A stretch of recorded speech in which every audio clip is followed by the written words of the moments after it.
Bonjour, je m'appelle Xavier Detemps, je travaille pour Zenica. J'aime beaucoup le code, le craft et l'agilité de manière générale, parce que pour moi, le craft vient avec l'agilité. Et je vais vous parler aujourd'hui de quelque chose qui s'appelle TCR pour Test, Commit, Revert. C'est la commande que vous avez là. C'est quelque chose que je vais vous présenter et je vais commencer par répondre à une question qui est, ok, mais qu'est-ce que c'est que TCR?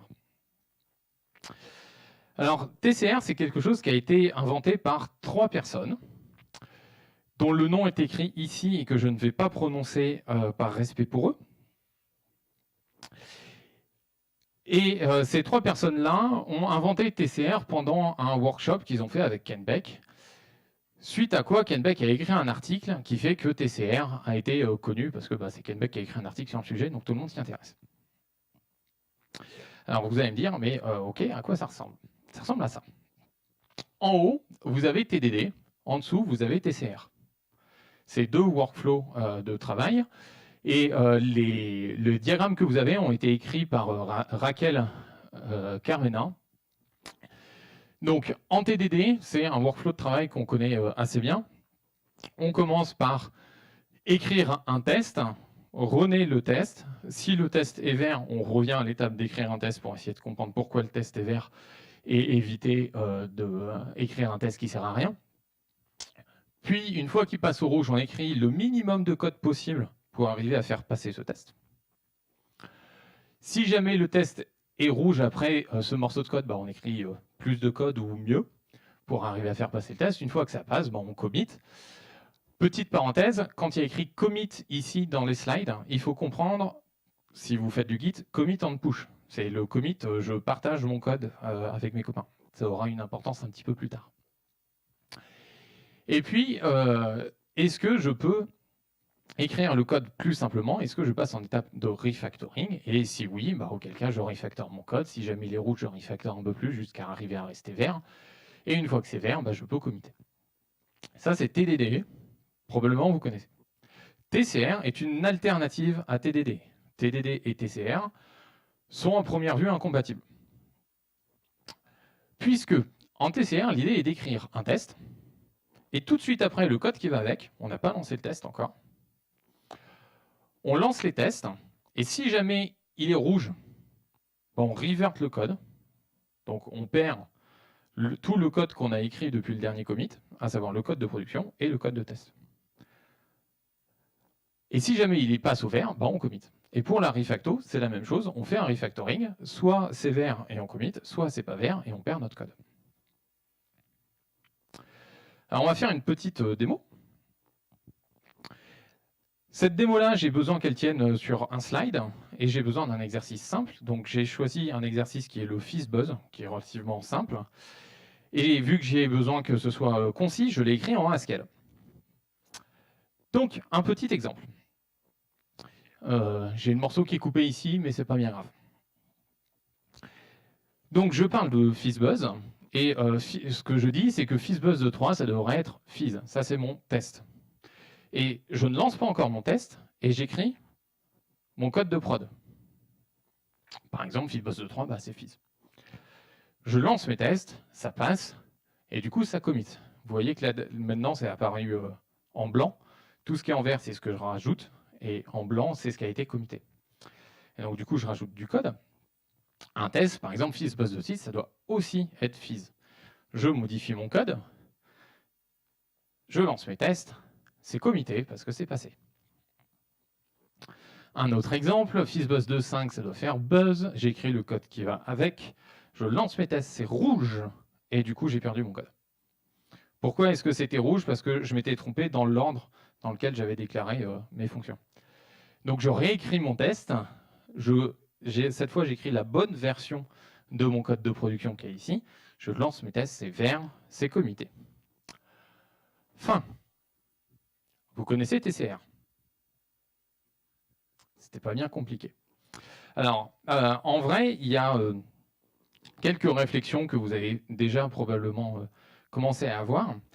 et quelque chose qui plaise et quelque chose qui plaise moins. Par exemple, je n'ai jamais lancé mes tests pour les voir passer au rouge. Donc si j'écris des tests qui ne testent rien, j'arrive à avancer. Ou si j'écris des tests qui testent quelque chose que mon code fait déjà, je ne vais pas me rendre compte que mon code le fait déjà, et du coup, je vais essayer de modifier mon code quand même. Donc, comparé à TDD, on perd ce test rouge-là, cette étape rouge. Un truc encore plus gênant, si vous avez utilisé un langage qui utilise un compilateur, vous ne pouvez plus vous appuyer sur le compilateur pour vous aider à avancer. Puisque si jamais le code ne compile pas, ça veut dire que le test est rouge, et donc on revert. Donc si vous écrivez un morceau de code qui ne compile pas, le code dégage. Ça peut être assez frustrant. Un autre truc qui a tendance à pas plaire aux gens qui testent TCR à première vue, c'est le fait que le test soit reverté aussi. J'ai écrit un test, j'ai écrit un morceau de code, je me suis trompé sur mon code, mon test part avec. Dommage, il faut que je réécrive mon test. Ça peut être frustrant au départ. Et puis, ouais, je l'ai dit une paire de fois, hein, le fait de perdre son code, mine de rien, c'est super frustrant et c'est énervant. Alors, ce qu'il faut bien comprendre, l'idée qu'il y a derrière, c'est de dire qu'on devrait globalement toujours être sous contrôle de ce qu'on est en train de faire, et que si on n'est pas capable de faire cette étape-là, à faire un petit pas, passer au vert, et être toujours dans cette situation-là, ça veut dire qu'en fait, on passe à un moment où on ne contrôle pas bien ce qu'on fait, et du coup, c'est pas bien, donc on ne fait pas, on revert le code, et il faut trouver un pas plus petit qui nous permet de rester sous contrôle de ce qu'on est en train de faire. Ça, c'est quelques frustrations que j'ai eu moi, quelques problèmes que j'ai eu moi avec TCR quand j'ai commencé à regarder ça. Et je ne suis pas le seul, et on est plein à avoir eu d'autres idées sur comment adapter TCR pour arriver à éliminer ces frustrations-là. Il y en a plein, je vous invite à aller voir Raquel, le blog de Raquel, où elle vous montre tous ces schémas-là qui seront lisibles, parce que là, ils ne sont pas vraiment lisibles. Et vous en verrez un qui est par là, je crois que oui, c'est moi là, ici. Ça, c'est ma version, dont je pourrais vous parler plus longuement lors des questions, si vous voulez, ou dans les couloirs. Parce qu'au final, je ne vais pas trop m'attarder là-dessus, parce que je pense que vous avez à peu près compris ce que c'était que TCR by the book d'après l'article. Yes? Yes. Super. Du coup, la question qui vient souvent après, c'est « Ok, mais qui devrait utiliser TCR ?»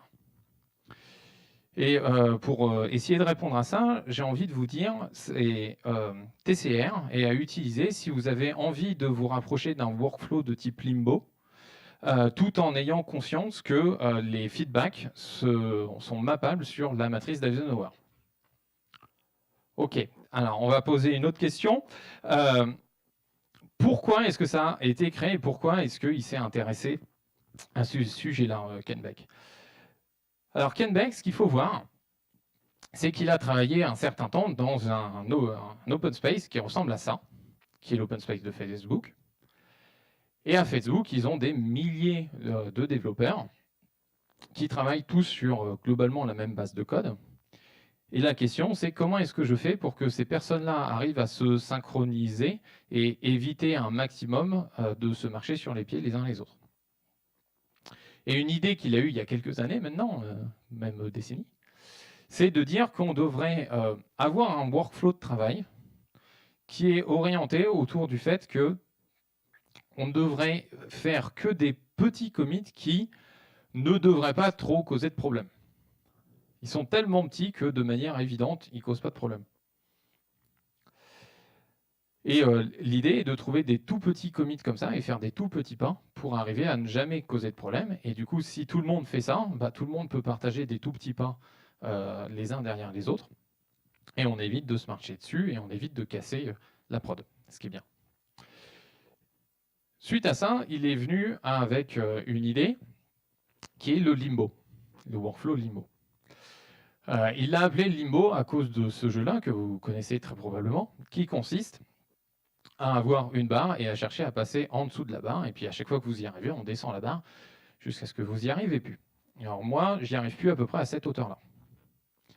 Mais si vous avez de l'entraînement et que vous prenez le temps de travailler les choses et que vous vous entraînez, et bien au bout d'un moment, vous arrivez à le faire quelque chose d'assez bas. Et l'idée de Kenbeck, c'est ça en fait. C'est oui, faire un tout petit commit qui sert à quelque chose, c'est pas évident, mais si on s'entraîne suffisamment, on devrait arriver à faire un tout petit commit à rester très très bas et arriver à partager notre code avec des tout petits commits les uns aux autres. Et ça, c'est le workflow Limbo dont parle Kenbeck. C'est jusqu'à présent une idée de workflow et peu mis en place. Ça, c'est pour le workflow Limbo. Est-ce que c'est plus clair? Yes? Super. Et donc, du coup, quand je vous dis que c'est fait pour des gens qui veulent se rapprocher du workflow de Limbo, ça c'est plus clair, et qui veulent mapper la notion de feedback avec la matrice d'Eisenhower, ok. Du coup, qu'est-ce qu'on peut en ressortir de TCR? TCR, ce qu'il faut voir, c'est que c'est amené par Kenbeck, qui est connu pour, entre autres, XP. Et dans XP, on a ça. C'est les feedbacks d'XP, les différentes boucles de feedback que vous pouvez avoir dans XP. Et il y a une information qui est super intéressante là-dedans, c'est qu'il y a une notion de temps, de vitesse à laquelle vous allez avoir du feedback. Vous avez les feedbacks qui vous donnent du retour dans la seconde, voire la milliseconde. Vous avez la minute, l'heure, le jour, le mois, etc. Et ça, c'est super important. Et pour vous le démontrer, on va faire une démo. Pour faire une démo, j'aurais besoin de quelqu'un qui aurait envie de jouer. Magnifique. Alors, est-ce que ça marche? Un petit refresh peut-être? Super. Donc, c'est un petit jeu. Et tu vas pouvoir regarder cet écran-là. C'est un petit jeu, vous allez voir, il y a une grosse boule noire. Le but du jeu, c'est en bougeant le téléphone comme ça, il faut le tenir à plat, en bougeant le téléphone, il faut choper le plus de petits points noirs possible pour marquer un maximum de points. C'est à toi. Hop là. Donc là, vous avez la même chose que ce qu'il est en train de voir sur le téléphone. Et bon, lui, il a moins de lag que ce qu'il y a là. Je ne sais pas pourquoi j'ai du lag comme ça, mais au final, ça va me servir. Donc, ce qu'on va faire, c'est on va te regarder un petit peu jouer et voir jusqu'où tu arrives à aller. Alors, si tu veux bien, évite de me faire un perfect score et de faire une demi-heure de jeu. Ça pourrait m'arranger, ça m'est déjà arrivé. Ça, voilà. Les points bleus, je ne sais pas, prends-en un, on va voir. Voilà. Et donc, ce qui va m'intéresser là-dessus, c'est plusieurs choses. La première, ça sera son score à la fin pour se donner une idée du score qu'il a réussi à faire. Et la deuxième chose, c'est que c'est pas tout à fait vrai quand on regarde l'écran. Par contre, c'est très vrai pour lui. Il a un feedback qui est instantané. Au moment où il bouge un tout petit peu le téléphone, il voit la grosse boule noire qui bouge et il a un feedback sur ce qu'il est en train de faire pour adapter son mouvement. Et visiblement, il y arrive bien. Oui. Bon, voilà, tu as un bon score. Ça se passe plutôt bien.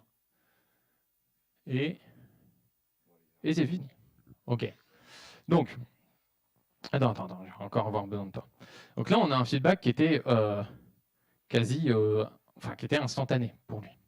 Okay, et vous avez vu que là, ça lag un petit peu. Alors, normalement, je suis censé aller dans une console et pourrir ma connexion réseau pour qu'il y ait du délai. Mais comme j'en ai déjà, je ne vais pas le faire.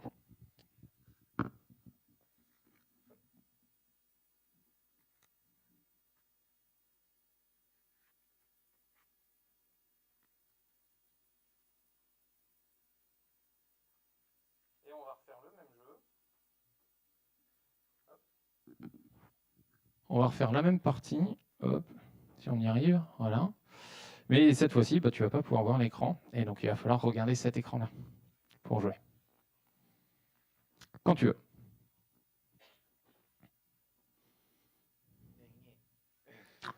Voilà. Et donc là, la notion de feedback et la vitesse du feedback, on la sent bien.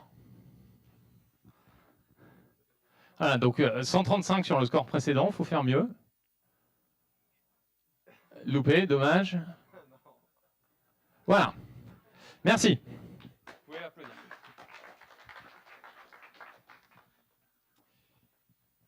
Donc là, vous voyez bien à quel point la notion de feedback rapide est importante pour arriver à faire un high score.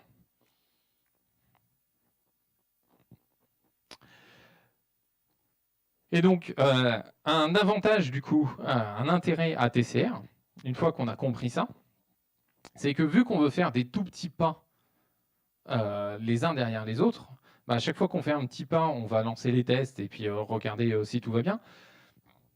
Et du coup, on a un feedback super rapide. Et parce qu'on a un feedback super rapide, normalement, notre vitesse de développement, elle ressemble à ça. Dans les faits, au départ, on a plutôt l'impression que ça ressemble à ça. Vu qu'on se fait reverter notre code à chaque fois qu'on se trompe, très honnêtement, au départ, on a l'impression de ne pas avancer. Mais au final, je pense que c'est pas la partie la plus intéressante à voir dans TCR. Alors, maintenant que j'ai un petit peu d'expérience avec TCR, je peux vous en parler. En vrai, ce slide-là est vrai.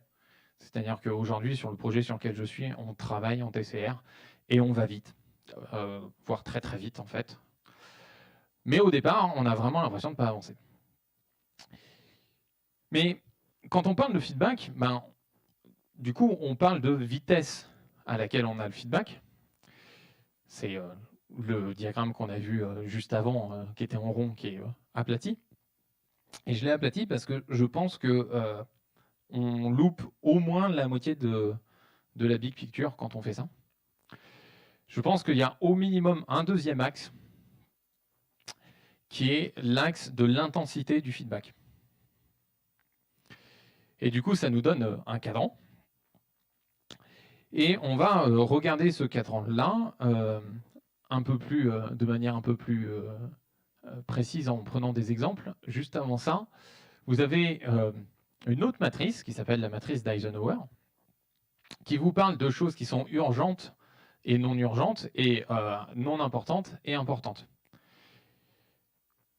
La différence entre les deux, c'est tout ce qui est urgent, c'est quelque chose qu'il faut que vous fassiez là, tout de suite, maintenant, mais ce n'est pas forcément important dans le sens où ce n'est pas forcément ça qui va vous aider à accomplir votre objectif final.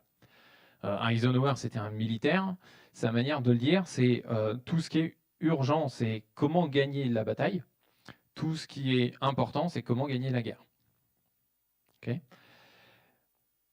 Et donc, du coup, si on prend une problématique de nommage. Par exemple, j'ai fait une typo dans mon code. Je pense que le fait que j'ai fait une typo dans mon code n'est pas spécialement important. C'est pas le fait que j'ai fait une typo dans mon code qui fait que je ne vais pas réussir à délivrer de la valeur à mes utilisateurs. Et de la même manière, ce n'est pas parce que j'ai fait une typo dans mon code que je dois la corriger absolument tout de suite. Ça peut attendre. On a tous déjà travaillé sur un morceau de code, fait une typo, et on s'est rendu compte, allez, 1 heure, voire 3 semaines, 3 mois après, qu'en fait, il y avait une typo et on la corrige à ce moment-là. Donc ça ne nous a pas bloqué tout de suite.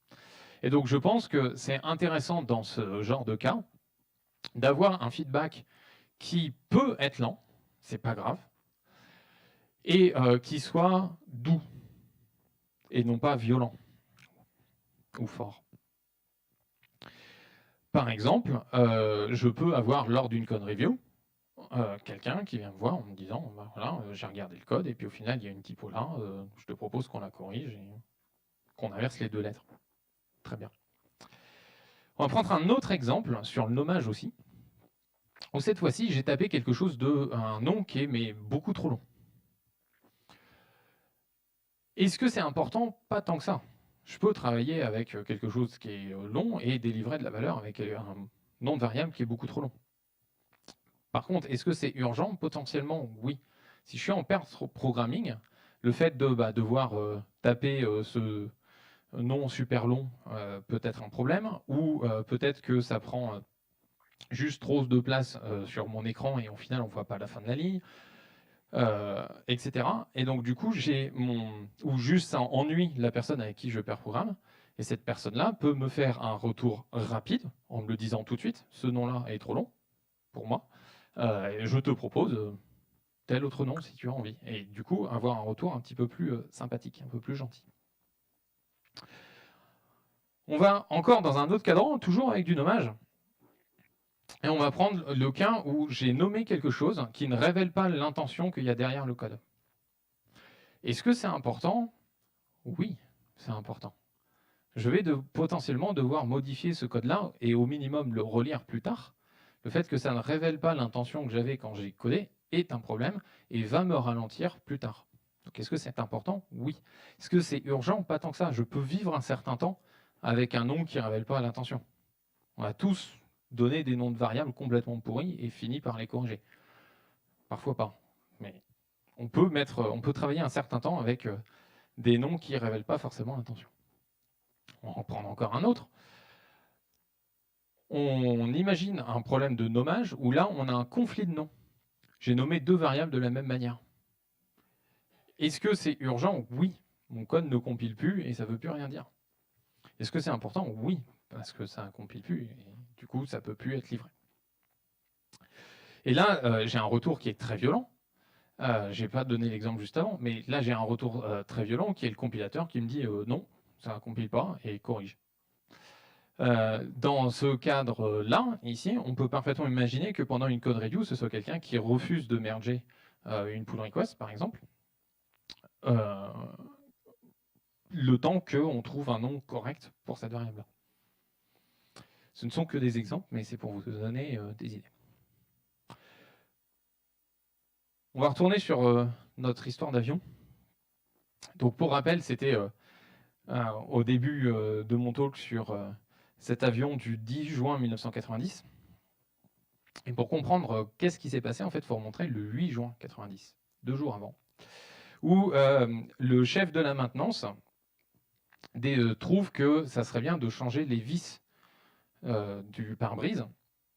Il y en a 90, et il décide de les changer. Et puis quand il en enlève une, il essaye de trouver quel type de vis c'est, et en fait, elles ne sont pas marquées comme vis.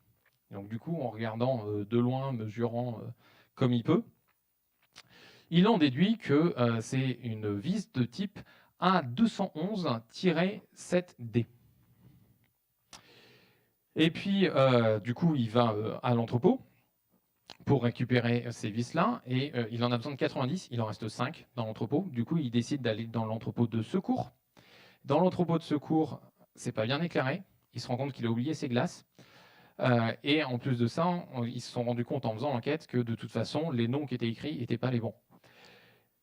Et en regardant, en essayant de comparer la vis qu'il a dans la main avec celle qu'il trouve pour essayer de trouver les bonnes, il finit par prendre une A211-8C. Et donc vous allez me demander quelle est la différence entre une 7D et une 8C. Et la réponse est 0,66 mm de diamètre d'écart.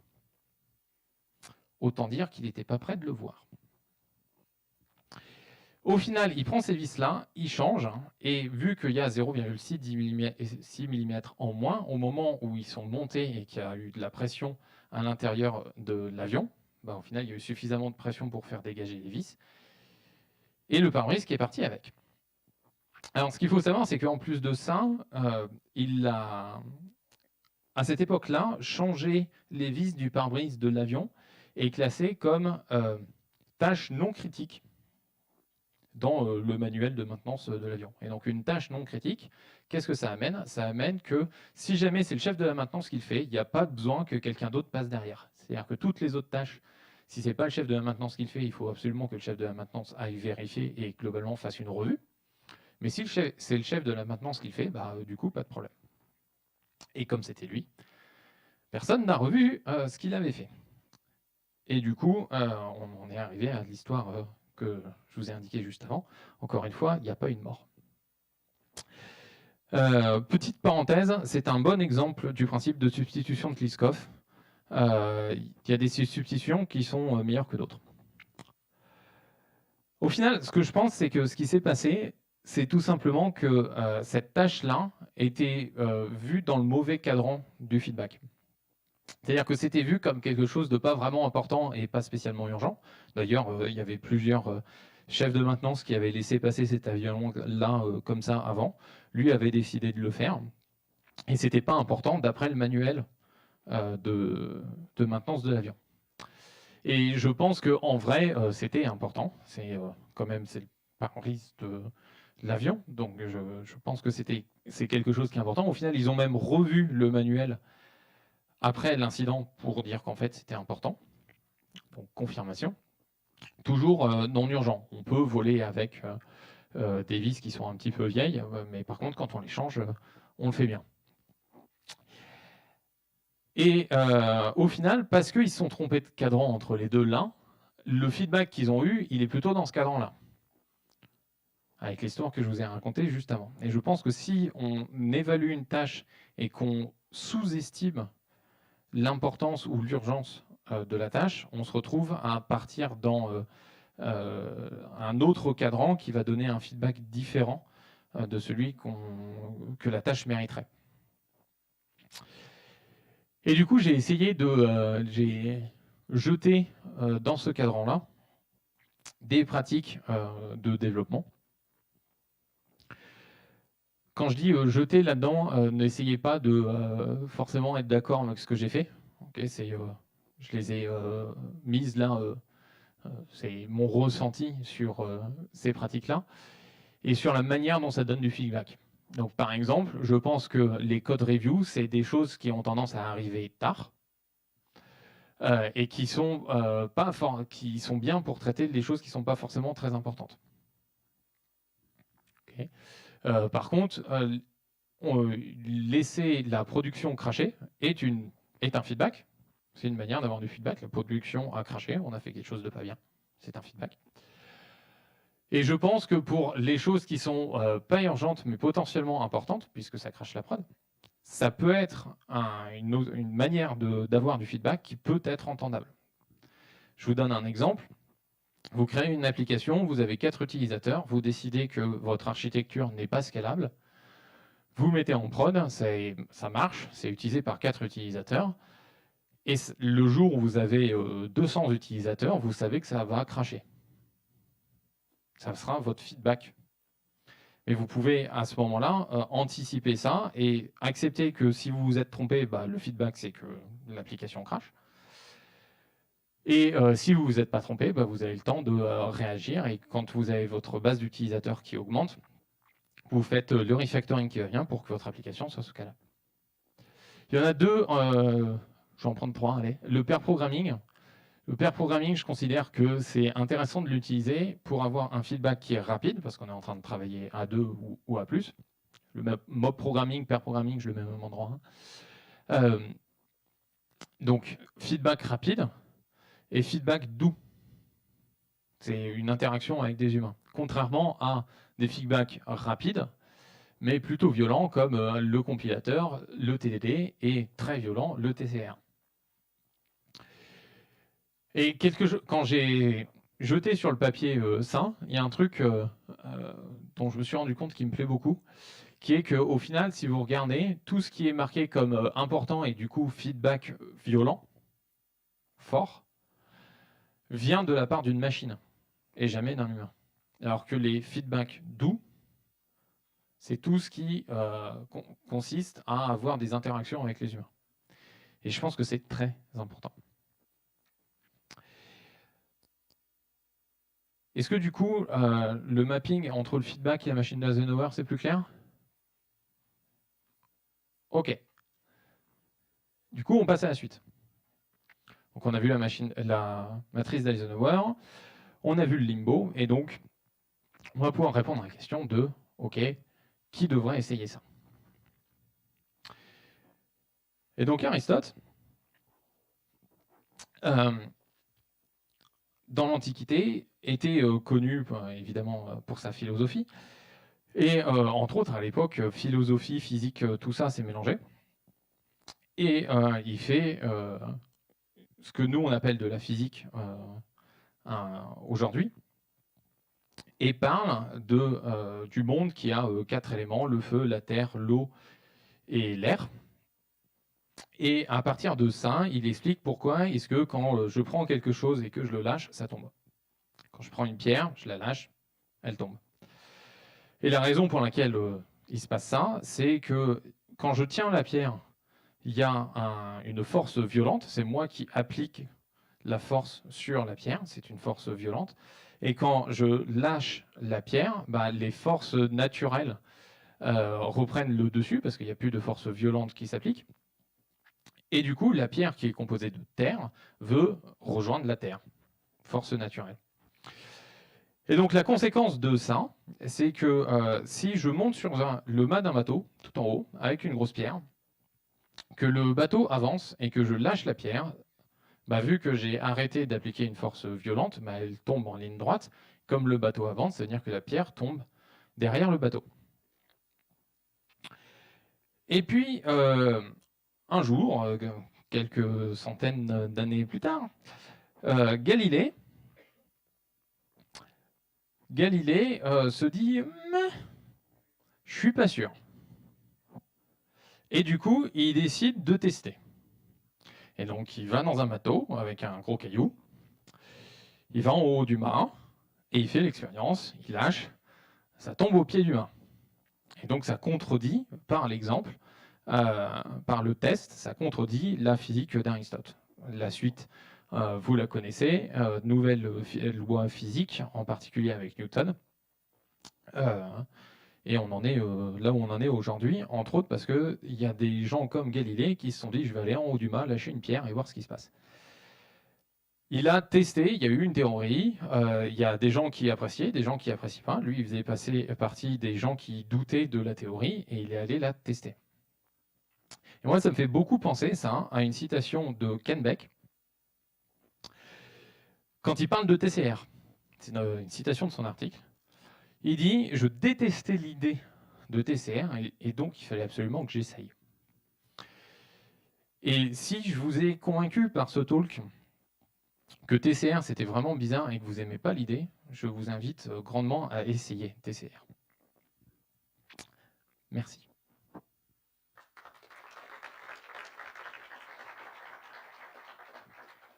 Et du coup, j'ai du temps pour les questions.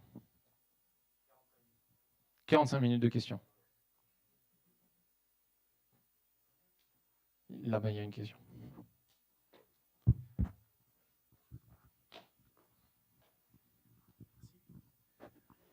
Est-ce que du coup, avec ce risque de perdre tout son code avant chaque commit, il y a des techniques qui se développent pour finalement reproduire en local différentes choses qui vont optimiser la chance que le commit passe?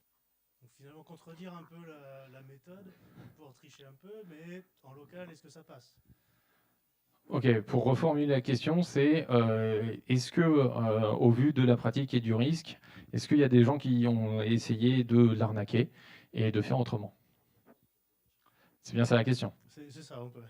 Oui, de la même manière qu'il y a des gens qui ont arnaqué TDD en disant j'ai écrit mon code et puis ensuite j'ai écrit mes tests, je commit les deux en même temps, personne n'a rien vu. Donc la réponse est clairement oui, et c'est quelque chose qui est particulièrement jeune. À ma connaissance, il y a peu de retours d'expérience. Aujourd'hui, je suis sur un projet où on travaille en TCR, alors adapté à ma sauce. Globalement, j'ai essayé de réunir TCR avec TDD. Je voulais cette étape rouge que je perdais dans TCR. Et ce que j'ai fait, en fait, c'est la même chose que TCR, mais dans l'autre sens, dans le cadre rouge, à savoir TRC, à savoir test, revert ou commit. C'est-à-dire qu'au moment où je suis dans l'étape qui est censée être rouge, je lance mes tests. Si jamais c'est vert, je revert le test que j'avais écrit. Si c'est rouge, je commit. Alors je commit, mais cette fois-ci, je ne pousse pas. Et après, quand je fais passer au vert, là, je suis en TCR pur, il faut que ça passe au vert. Et donc, si ça ne passe pas au vert, ça vire mon code. Ce qui me permet aussi, au passage, de garder mes tests. Donc, pour finir de répondre à ta question, je suis très probablement l'une des personnes qui a essayé d'arnaquer TCR. Par contre, que ce soit avec cette manière-là de travailler ou avec le TCR comme décrit dans l'article, au final, on se retrouve à faire des pas beaucoup, beaucoup, beaucoup plus petits que ce qu'on avait l'habitude de faire, justement par cette peur de perdre du code. Mais c'est aussi ce qui est recherché par cette méthode-là. C'est de forcer à faire des tout petits pas dans lesquels on est sous contrôle et on arrive à faire avancer le code petit à petit et à le partager. Quelque chose que je n'ai pas précisé aussi pour le Limbo, il est sous-entendu dans le workflow Limbo qu'on fait du trunk-based development et que du coup, à chaque fois qu'on commit, on partage avec tout le monde et que tout le monde récupère régulièrement le code de manière à faire de la vraie intégration continue. Et c'est ce qu'on fait aussi sur le projet sur lequel je suis, où à chaque fois qu'il y a un commit, en fait, à chaque fois que ça passe au vert, on commit et on en profite pour pooler tout ce que les autres ont fait. Alors, l'autre a fait, parce qu'on est deux. Mais voilà. Est-ce que ça répond à ta question? Oui, merci.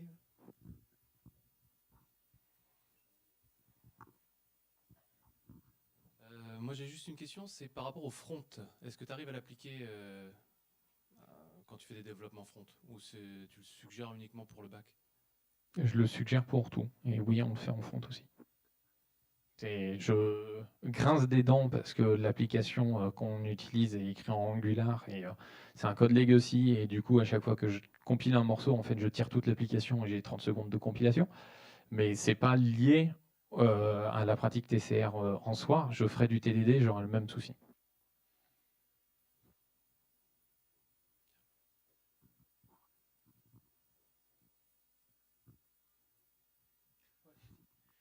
Encore une question.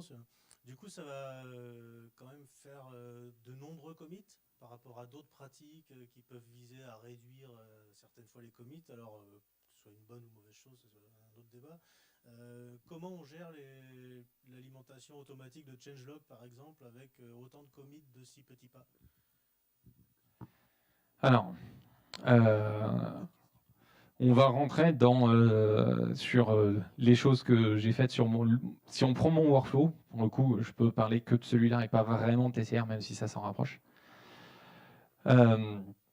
À la réponse à la question de est-ce que ça génère beaucoup de commits, la réponse est oui. En 2 mois, j'en ai à date hier, j'ai regardé hier, et j'avais en 2 mois 888 commits. Donc oui, ça en génère beaucoup. Et du coup, arrive la question du changelog. Je vais répondre à ça un tout petit peu plus tard. Parce qu'en général, il y a une autre question qui arrive juste avant la question du changelog, qui est sur 888 commits, qu'est-ce que tu mets dans le message du changelog? Quand tu changes une typo et que tu inverses de lettres, c'est quoi le commit, le message que tu mets? Ça a été difficile pour moi, et je pense que ça va être beaucoup pour vous aussi. Mais j'en suis arrivé à la conclusion que un message vide, c'est pas si mal. À savoir que, en fait, la question que je me suis posée, c'est dans quel cas je regarde vraiment le message de commit. En vrai. Pas juste pour me faire plaisir parce que j'ai écrit un beau message. Mais en vrai, à quel moment je regarde vraiment le message. Et j'en suis arrivé à 2 vrais moments où je le regarde. Le premier, c'est le changelog. Et du coup, en fait, je ne les regarde pas vraiment, je les utilise pour générer un changelog. Et ça, je peux le faire quand je suis en TCR, au moment où je finis ma feature.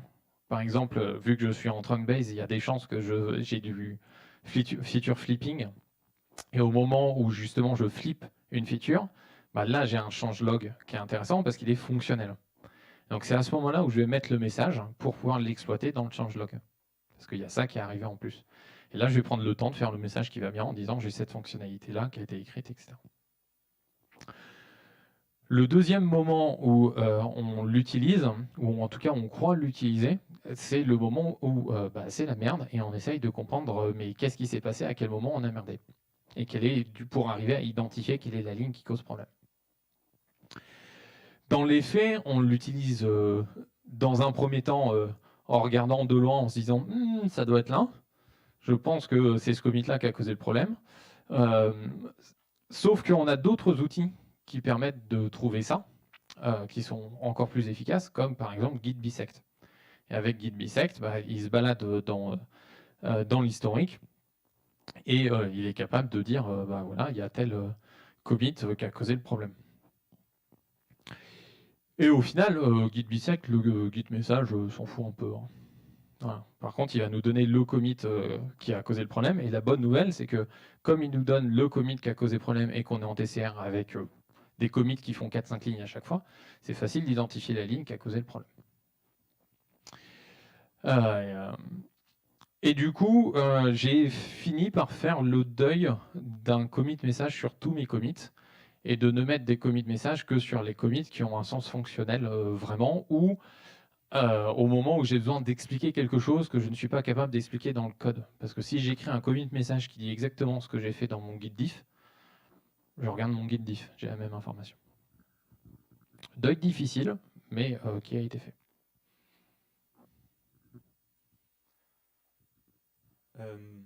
J'avais une question il y a 10 minutes, mais du coup, Mais je parle trop longtemps, c'est ouais, ça. c'est ça.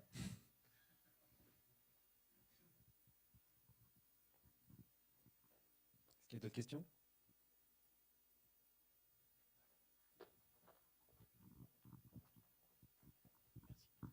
Est-ce que c'est déjà arrivé dans une équipe que quelqu'un joue pas le jeu et que du coup tous les tests passent au rouge, donc tous ceux qui ont pull ce commit se retrouvent avec un revert global?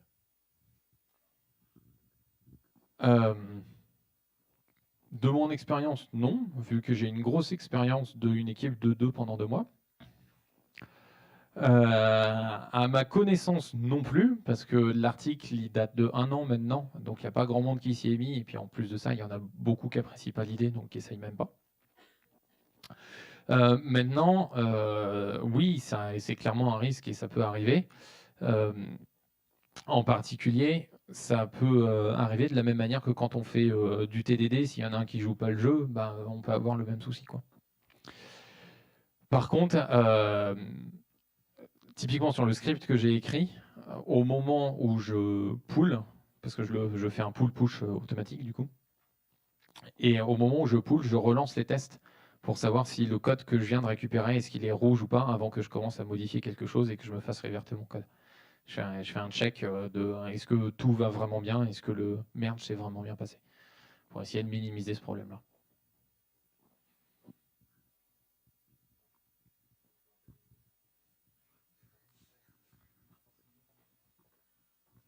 Du coup, moi j'ai trouvé que le TCR ça marchait super bien sur des codes exemples ou des katas, des trucs où typiquement on avait un scope de test et un scope de code de prod qui était très réduit, parce que c'était un exercice. Et j'ai pas réussi, peut-être que toi tu peux m'en dire plus, à lancer des tests qui concernaient que la partie que je venais de modifier, un peu à la Infinitest. Je sais pas si ça dit quelque chose. Et juste, sur un projet Legacy, j'arrive pas à faire ces démarches-là parce que la boucle de test est beaucoup trop longue en fait. Et donc, je passe mon temps à attendre. Enfin, si je veux que ma boucle fasse 1 minute et j'ai 5 minutes d'attente de test, j'ai 5 minutes sur 6 de perdu, quoi. Ouais. Ça m'a remonté l'histoire dont je parlais avec Angular qui me prend 30 secondes à me lancer mes tests. Au final, après, c'est, je pense, fortement biaisé à mon habitude de travail déjà avant TCR. Je lance tous mes tests qui sont unitaires et je tiens à avoir une ségrégation dans mes tests forte entre mes tests qui sont capables de se lancer facilement, rapidement, et ceux qui prennent du temps. Je fais cette séparation-là, avec potentiellement dans mon build 2 étapes s'il faut. Et dans le cadre TCR, je ne lance que la première et je laisse ma CI faire l'autre. Oui, oui, oui. C'est ça.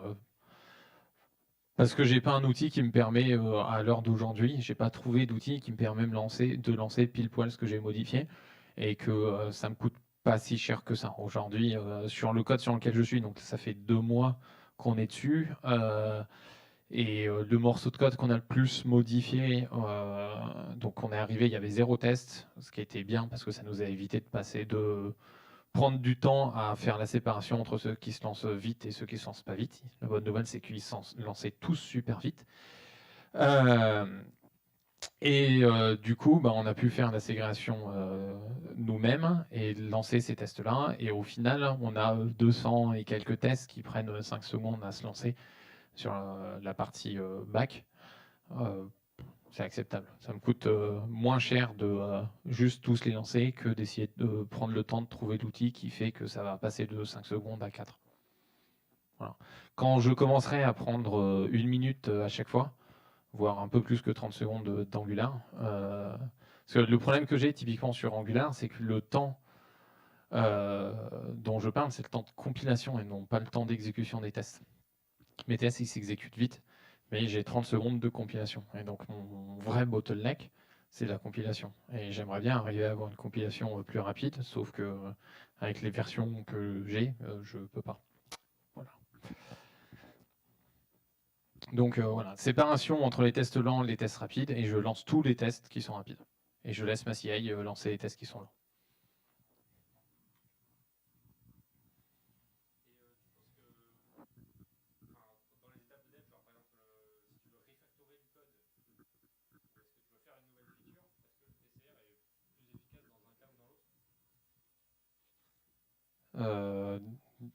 Je l'utilise dans les deux cas. Voilà, que ce soit refacto ou même compréhension d'un code legacy, ça c'est un truc qui m'a pas mal plu au final. C'est que j'ai un code legacy que je ne comprends pas. Et du coup, j'écris des tests en disant si j'ai bien compris le code, ce test-là il est vert, je lance, et si je me trompe, le test il a viré, et il me dit bah non, t'as pas compris, réfléchis mieux, et réécris le test de manière à ce qu'il soit correct, quoi. En pratique, j'ai inversé, vu que j'ai le TCR à ma sauce, j'ai inversé, et en fait je fais le pari inverse. Je parie que je comprends rien, je lance un test en me disant à tous les coups ça va pas passer, et si jamais ça passe, en fait il me le revert à ce moment-là, parce que ça veut dire que c'est le moment où j'ai compris, et le feedback de c'est bon, t'as bien compris, en fait c'est le moment où il me reverte le code. Bon, c'est ma sauce, je sais pas si c'est une bonne idée ou pas, mais c'est comme ça que je travaille.